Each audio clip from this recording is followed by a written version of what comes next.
Hola, buen día, bienvenidos sean ustedes como siempre, hoy en especial a esta emisión número 557 de Política a la Mexicana, correspondiente a este martes 5 de febrero de 2019, desde Coatzacoalcos, Veracruz, México, para el mundo. Y por cierto que hoy el 102 aniversario de la promulgación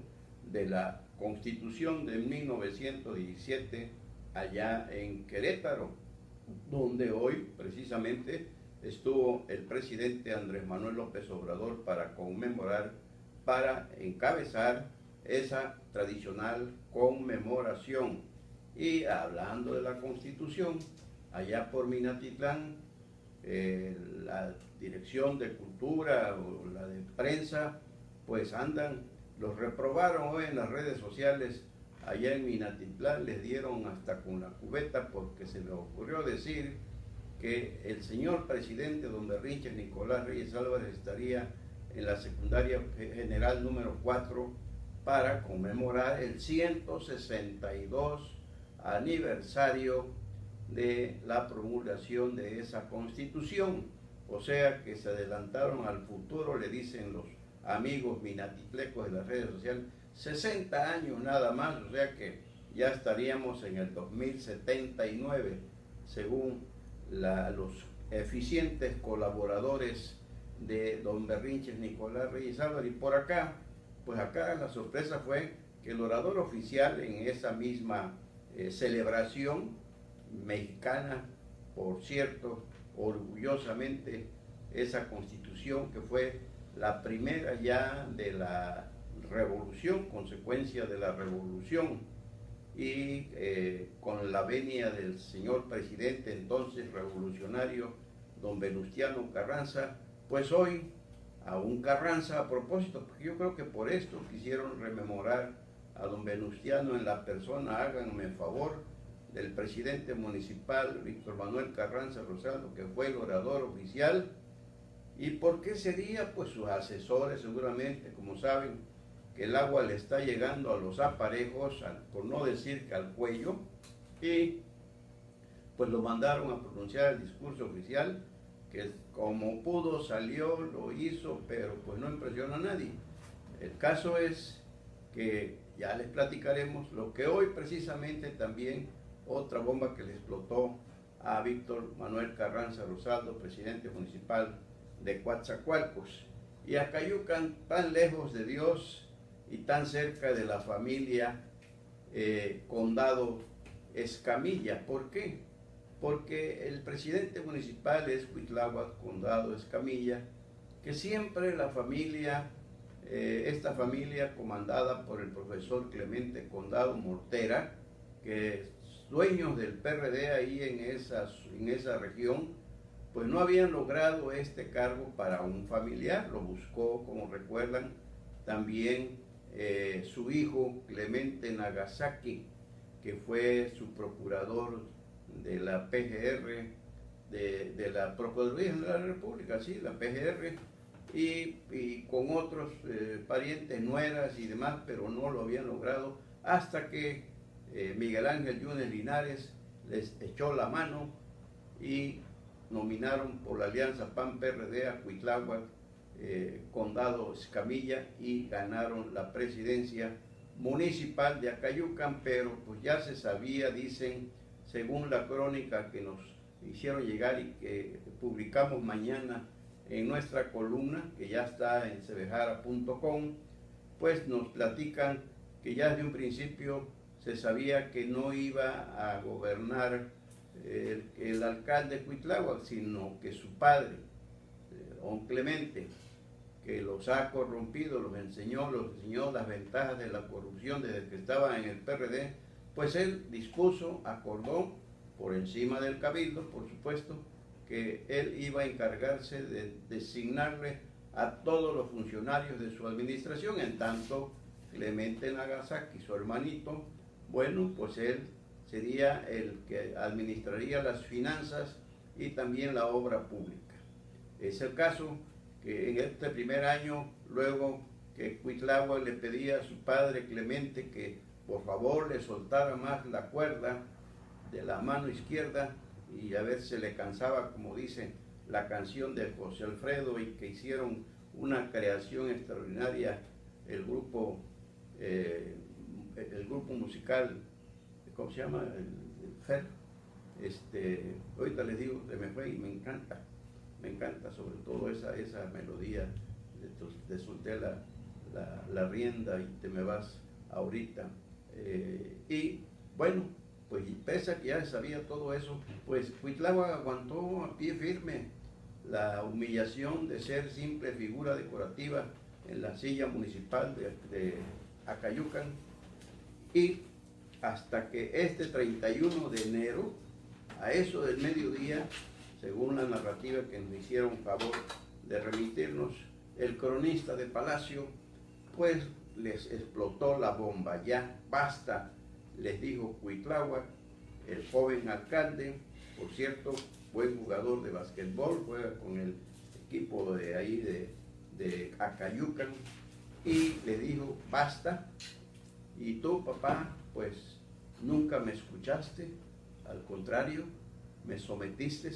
a los intereses de la familia que no son los intereses de Acayucan, y tu hermano, Clemente Nagasaki, pues también me has arrastrado a la quiebra municipal, porque todas las obras, las 43 obras que te llevaste, o 47, no has concluido las que iniciaste. Por ejemplo, el bulevar a Oluta, lo diste por terminado y ahora no tengo cómo solventar esa inversión, y esto me va a cargar problemas a mí, no a ustedes. Y pues ahí estaba la mamá también, estaba la hermana, bueno, fue un drama familiar el que reventó ahí en el privado del Palacio Municipal del alcalde de Acayucan, Cuitláhuac, Condado Escamilla, y finalmente pues quedaron, inmediatamente dio orden para correr a todos los recomendados del papá y del hermano, empezando por el director de Obras Públicas, Jaime Rentería, que tan solo en un año, dicen, nos explican, pues acumuló una fortuna extraordinaria con carros de lujo, ganados de alto registro, y en fin, todos felices, todos contentos, pese a que Cuitláhuac, Condado Escamilla, el presidente municipal de Acayucan, le había ofrecido a su papá, a la familia, a su hermano Clemente Nagasaki, que lo dejaran ser, que de todos modos él los iba a ayudar por fuera, es decir, les iba a dar su moche. Pero pues resultó que no hubo tal aceptación, porque papá y Clemente Nagasaki querían todo el poder político, gubernamental, además del dinero. No hubo ninguna sorpresa, dijeron allá en Acayucan, como dice por ahí alguna canción, que cuando se enteraron de lo que está sucediendo ahí, y espera Cuitláhuac enderezar la nave acayuqueña en estos 3 años que le restan, pero por lo pronto está esperando el ramalazo que le va a llegar con la cuenta pública 2018 por esas obras inconclusas, pero que las cobró el hermanito Clemente Nagasaki al 100%. Acayucan, no cabe duda que sabemos cómo ha sido su historia, igual que todos los municipios, pero allá muy marcado porque es un municipio que tiene una economía propia, no como Minatitlán, Coatzacoalcos, que giran en torno a la actividad petrolera, petroquímica. Allá es una región agropecuaria muy progresista. Decíamos que allá no tienen esos sobresaltos de que bajó el crudo, bajó la inversión en Pemex. No, allá es una economía muy propia, muy local, que por el movimiento comercial que existe, y que su economía, decíamos, gira en torno a lo que se produce allí en ese municipio y en toda esa región, que confluyen más bien en Acayucan como el centro comercial por excelencia. Y en este caso, bueno, pues ya se sabrá lo que ha venido sucediendo y cómo fue que la familia del presidente municipal Cuitláhuac, Condado Escamilla, le pusieron grilletes para saquear el patrimonio de los acayuqueños, el patrimonio municipal de ese municipio Acayucan, cuya etimología es piedra de agua. Llueve con bastante regularidad, a veces hasta hay niebla en algún tramo de la autopista Acayucan o Sayula La Tinaja o hacia Coatzacoalcos, pero pues un municipio, decíamos, tan lejos de Dios y tan cerca de la familia Condado Escamilla, que el maestro Clemente Condado Mortera, bueno, pues y así como educó a sus hijos, educó a sus alumnos, pues ya sabemos cómo andarán las cosas en quienes fueron sus alumnos de este maestro que tiene muchos años en la política, se adueñó del PRD ahí en toda la región. El PRD pues ya es un partido que va de salida y seguramente por esto pues quisieron dar el golpe final al patrimonio de Acayucan, municipal de Acayucan, que consideraron o explotaron durante un año como si fuera el patrimonio familiar de los Condado Escamilla. Qué cosas suceden y cosas veredes, mío Cid, porque esto todavía no termina. Todavía falta la reacción que ante la decisión pues digna de responsable del alcalde de Acayucan, Cuitláhuac, Condado Escamilla, va a tener su padre Clemente Condado Mortera, sus hermanos, cuñadas, esposas, parientes, guiados por Clemente Nagasaki Condado Escamilla, que fue subprocurador de la PGR. Y la pelea del presidente Andrés Manuel López Obrador con el expresidente Felipe Calderón Hinojosa, cuando ayer en la mañanera conferencia de prensa lo acusó de haber estado coludido cuando fue presidente de la República con la empresa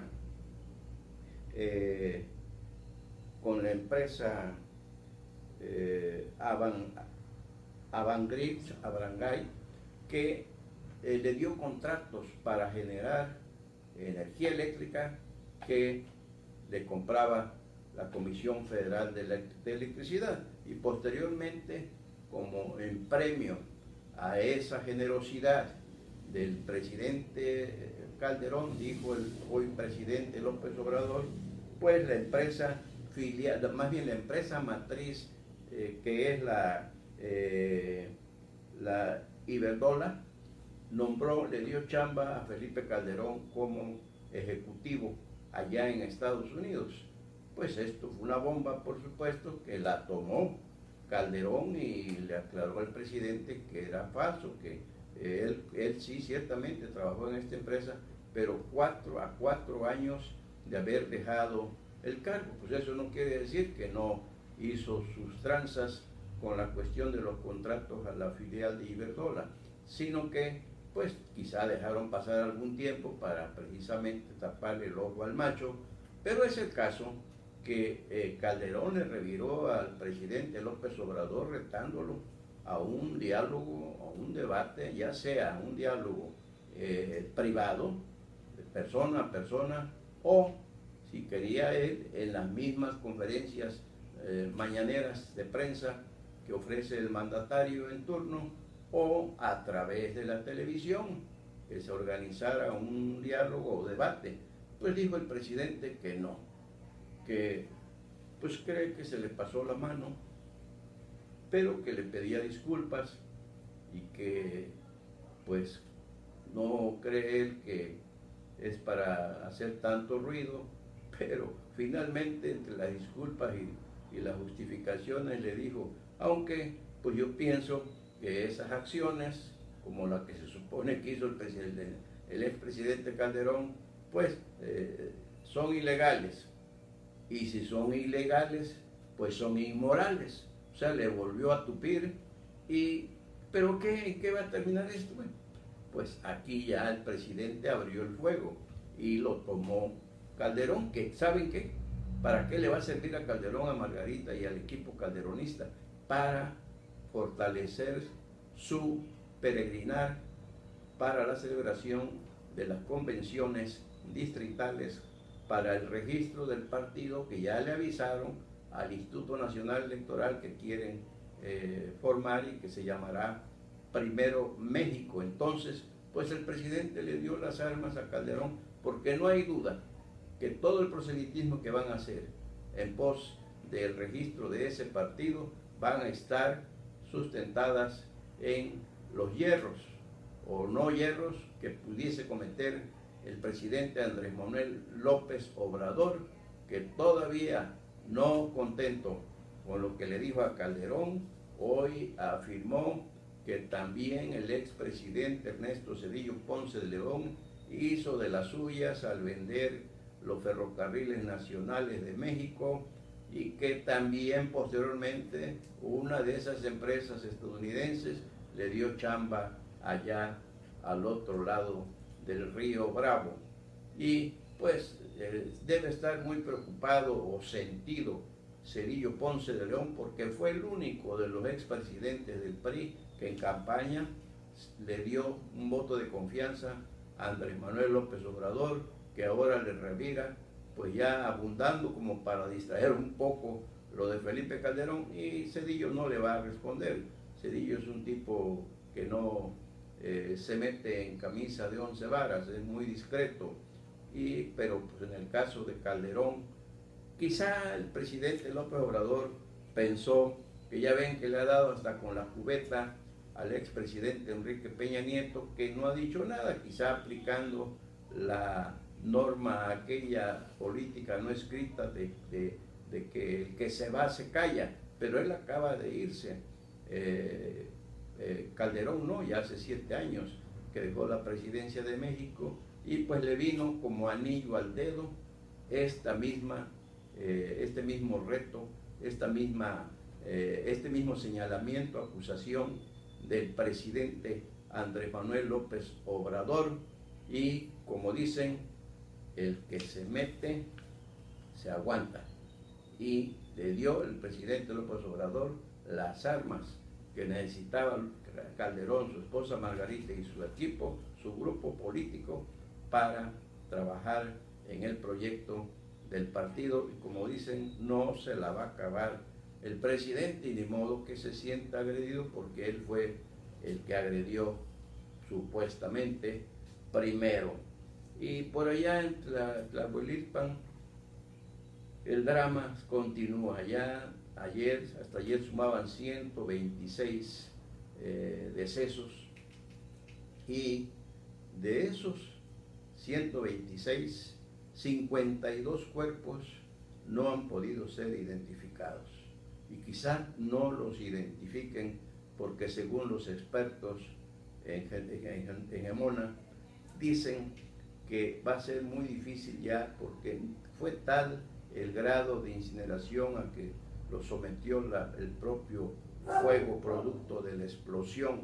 del ducto de Petróleos Mexicanos, que hay muy pocos, o definitivamente desaparecieron todos los elementos para poder aplicar y obtener el ADN de cada cuerpo. Entonces, pues aquí nosotros creemos que lo que debe hacerse ya, los familiares siguen exigiendo, quieren el cuerpo de quien fue su familiar, va a ser muy difícil. Y aquí quizá yo considero que podría hacerse un mausoleo y ahí sepultar a los 52 que no va a ser posible identificarlos según los científicos, y pues que sea un monumento precisamente para todas las víctimas allí mismo en el cementerio de Tlahuelilpan, y que también un monumento a la irresponsabilidad para que entendamos lo que no debemos hacer y también por otro lado para recordar la negligencia del gobierno federal, en este caso de Pemex, que no manejaron la situación con la prontitud y con la energía de orden necesaria, porque 25 elementos del ejército, por supuesto, que fueron rebasados por casi 1000 personas que se fueron sobre el ducto que expedía el gran chorro de gasolina, y pues fueron a robarla y ellos no pudieron, no les dieron orden de no actuar, y ahí la consecuencia, 126 víctimas que no se sabe hasta ahora si hay culpables. Ya prácticamente el gobierno federal le echó tierra al asunto, no se sabe de las indagatorias, la cuestión de la persecución contra los huachicoleros, pues también distrajo esa gran tragedia que no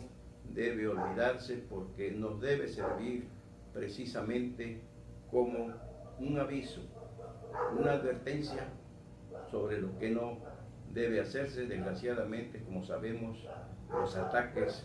los sabotajes a los ductos de Pemex continúan, no han cesado. No es cierto que con el cierre del ducto iban a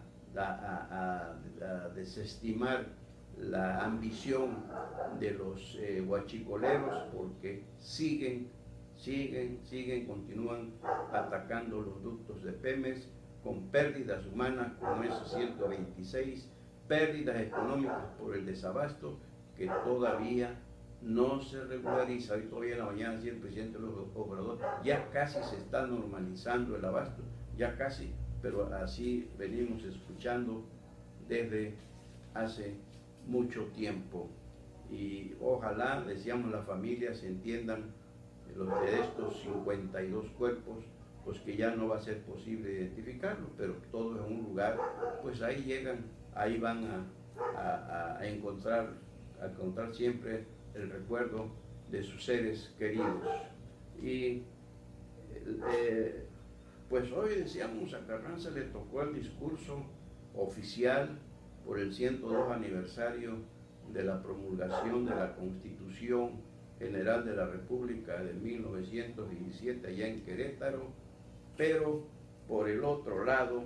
tenemos que el propio Carranza está estorbando, está frenando el proceso de inscripción, de registro de los beneficiarios de los programas sociales del presidente Andrés Manuel López Obrador, que recuerdan ustedes cómo en Acayucan le llamó la atención al superdelegado Manuel Huerta Ladrón de Guevara, porque no se ha concluido como en otros estados,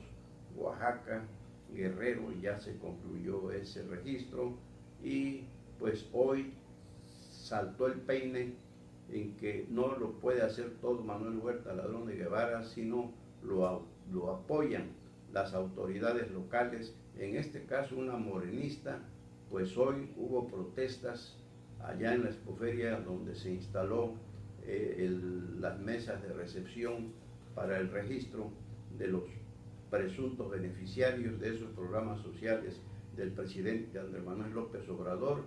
y pues protestaron. Algunos llegaron muy temprano y le dijeron que quizá iban a poder atenderlos hasta las 6 de la tarde, que no se fueran. Hubo algunos desmayados ahí incluso, según nos dicen, y pues Manuel Huerta le dijo al compañero Enrique Burgos desde Tuxtla Gutiérrez, donde se encontraba, que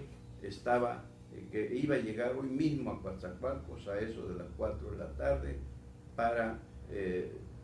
que el presidente municipal le diera una explicación para él llevársela al presidente Andrés Manuel López Obrador y al gobernador Cuitlava de García de Jiménez, el por qué el ayuntamiento de Coatzacoalcos no le está allanando el camino y da las facilidades que se necesitan para llevar a cabo ese empadronamiento de los presuntos beneficiarios de los programas sociales del presidente Andrés Manuel López Obrador, y en el caso de Cuitlagua, de Carranza, pues le falla al gobernador Cuitlagua, le falla al presidente, le falla al superdelegado, y pues aquí no hay más que llegar a la conclusión de que una raya más al tigre. Simple y sencillamente así están las cosas en Coatzacoalcos. Y el poder legislativo de Veracruz, ya hoy precisamente en una información de nuestro compañero Jorge Velasco, nos dice que ya fue aprobado por la Diputación Permanente la procedencia del juicio político en contra de Jorge Winkler. Nos dice el compañero Jorge Velasco que ya se acordó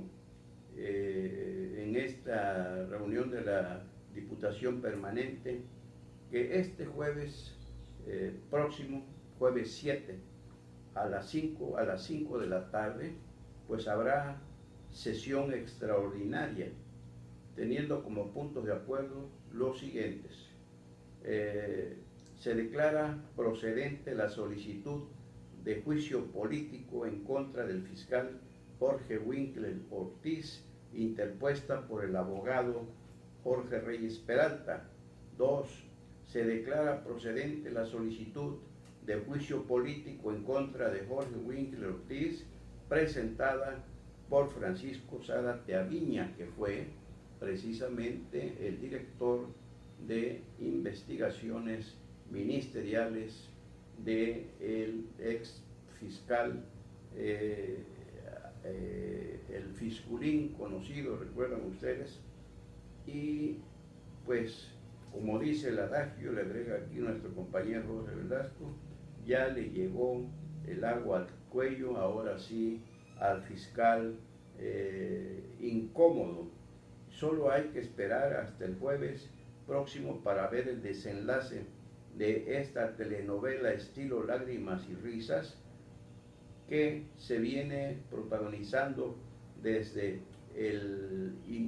inicio de este sexenio de la Cuarta Transformación. Agrega que, ¿qué dirá de esto la diputada Marijose Gamboa? ¿Qué nueva estrategia utilizará el próximo jueves para llamar la atención de la prensa y el público en general? Y resulta, y seguirá su bancada aguantándole sus berrinches, o será relegada ya como diputada incómoda. Recuerdan el escándalo que hizo ahí al agredir verbalmente a un miembro de la seguridad interior del Congreso, al que le dijo que era un drogadicto, y él le contestó que ella tenía aliento alcohólico, y pues resultó que el vigilante fue a sacaron una muestra de sangre para hacer la prueba del antidoping, pero la diputada, como tiene fuero, pues no fue para ver que el médico de ahí viera si tenía aliento alcohólico o no. Pues ella, como tiene fuero, cree que puede atropellar al que quiera, y su problema es que ella está muy interesada en ser la defensora de Jorge Winkler Ortiz, en ausencia del gobernador del ex gobernador Miguel Ángel Yunes Linares, que dijo que haría ese papel, pues en defender a Winkler, Marijose, porque él la defendió cuando aquel penoso asunto, recuerdan, que atropelló y mató a un transeúnte ahí en Boca del Río durante los festejos navideños de ese año. Y hoy, más sobre Winkler, hubo una situación que en realidad lo pinta de cuerpo entero como prepotente. Es quizá consecuencia de estas actitudes de Jorge Winkler, de su desesperación en que ya está cayendo, se siente acorralado, y hoy convocó a una rueda de prensa allá en las instalaciones de la Fiscalía General del Estado, pero dio órdenes precisas a los guaruras de ahí para prohibirle la entrada a Antonio Luna Ortega y a los reporteros Antonio Luna Ortega y Carlos Andrade, así como al camarógrafo Mauro Pérez Soto. Ellos son de RTV, la radio y televisión de Veracruz y de los veracruzanos del gobierno del estado, que supuestamente no iban a cubrir el evento para después rendirle tributo, loas a Jorge Winkler, sino para ver, lógicamente, en qué lo cachaban, para eso sí, darle difusión, pero lo que sea. Jorge Winkler Ortiz, como funcionario público o no funcionario público, tiene la obligación, conociendo el derecho como se supone que lo conoce, su jurista se supone, de respetar ese principio que se llama libertad de expresión, y bajo ninguna circunstancia, por los supuestos que él haya querido entender o adivinar, debió coartar el derecho de los tres compañeros, los dos reporteros Antonio Luna Ortega y Carlos Andrade Hernández y el camarógrafo Mauro Pérez Soto, para realizar su profesional labor de informadores. Y esto, pues también, como en el caso de Carranza, una raya más al tigre. ¿Hasta dónde va a llegar Winkler con su desesperación? Pues vayan ustedes a saber, pero es el caso que no, ya está perdiendo el piso, la razón, la ubicuidad, y sobre todo que con su calidad de fiscal debiera ser él quien comulgue con el ejemplo para no violar las leyes, y lo primero que hace en este caso, violó flagrantemente la propia Constitución del Estado Libre y Soberano de Veracruz Llave, así como la General de la República, que consagran, entre otras leyes, el derecho a la libertad de expresión, y en este caso el ejercicio periodístico de los comunicadores, como estos tres compañeros de la radio y la televisión de Veracruz. Y allá en la Ciudad de México, en San Lázaro, el diputado Juan Carlos Romero Hikes del PAN declaró hoy, es más, lo propuso como punto de acuerdo, para que, si el gobierno del presidente Andrés Manuel López Obrador no reconoce formal y oficialmente a Juan Guaidó como presidente interino de la hermana República de Venezuela, dijo que lo va a hacer el Poder Legislativo. No sabemos cómo, no sabemos, porque todo se debe votar en el Pleno y aprobarse por mayoría, y la mayoría la tiene Morena. Ya sabemos que nuestro presidente ya comprometió a México para estar en contra de la historia. Ya el Juan Guaidó le pidió, les decíamos ayer a López Obrador, que se ponga del lado correcto de la historia y que no apoye a un usurpador como Nicolás Maduro, porque la neutralidad, porque apela el gobierno mexicano por el estricto respeto a la autodeterminación de los pueblos, pues como que se ve muy débil. No es una postura digna de México, porque se trata precisamente de un usurpador, de un dictador que está matando de hambre y por falta de medicamentos a gran parte de ese pueblo, a los marginados principalmente. Y pues no sabemos cómo le van a hacer los panistas allá en San Lázaro y en el Senado para lograr este acuerdo de reconocer por parte del Poder Legislativo mexicano a Juan Guaidó como presidente interino de Venezuela. ¿Cómo la ven? Pues así se está estilando ahora en este querido México nuestro, donde pues también ya decíamos, ya se fue Marcelo Ebrard, el secretario de Relaciones Exteriores, a Montevideo, Uruguay, donde los países neutrales, en el caso de Venezuela, van a reunirse, ya les dijo, para buscar una solución a través del diálogo, pero ya les dijo Juan Guaidó que van a perder el tiempo, porque él no va a asistir a esa reunión donde se ve y se siente que todos van a apoyar a Maduro, y Maduro el único diálogo que quiere y el único acuerdo al que llegaría es que se le permita que él siga gobernando Venezuela y que él organice las elecciones al estilo fraudulento como con las que pudo reelegirse. Y por otro lado, pues la situación de México en esto de Venezuela pues ya está levantando muchas conjeturas, sospechas, protestas en México propio, porque se ve y se siente la identidad de nuestro presidente izquierdista con la corriente chavista venezolana, y se habla de que pues hasta en un descuido quizá el compromiso, la discreción con que está viendo el asunto Venezuela el presidente López Obrador, es quizá porque lo habrían apoyado en su campaña, dicen algunos, otros que no, que es la tendencia izquierdista coincidente con la chavista y la madurista de nuestro presidente. Pero pues primero es México y siempre será México antes que la ideología o intereses del presidente de la República en turno. De esto todavía tiene mucha cuerda y habrá de seguirse hablando después de este jueves allá en Montevideo, para ver cuál es la postura que asume México en esa conferencia de países neutrales, no alineados a la opinión de que debe convocarse a elecciones sin la intervención de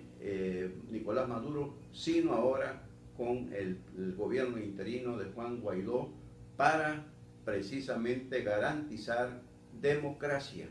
y no la antidemocracia con que se religió también Hugo Chávez, y lo hizo ya también su alumno, al que le avisó, ya muerto, convertido en un pajarito, que él sería el elegido. Pues por hoy hasta aquí llegamos a nuestra columna, ya está en cerejara.com. Hablamos ampliamente del caso Acayucan, tan lejos de Dios y tan cerca de la familia Condado Escamilla, el zafarrancho que se vivió ahí en el privado del alcalde Cuitláhuac, Condado Escamilla, y lo del presidente López Obrador, que está abriendo muchos frentes y no le alcanzaría el tiempo ni los recursos para llevarlos a buen puerto, como este de Calderón. Y lo de Carranza, le decíamos, una raya más al tigre también. Y pues hasta aquí llegamos con la emisión número 557 de Política a la Mexicana de este martes 5 de febrero 2019 desde Coatzacoalcos, Veracruz, México, para el mundo. Y nos vemos mañana miércoles, Dios mediante, pero si hay algo antes, por supuesto que volveremos para compartirlo con ustedes. Gracias por seguirnos, gracias por acompañarnos, gracias por compartirnos. Vamos bien, gracias a ustedes, y pues, ¿qué podemos decirle? Nuestra gratitud eterna por su compañía, por su preferencia, por su apoyo. Soy Sebejara, su servidor, Carlos Velasco Jara.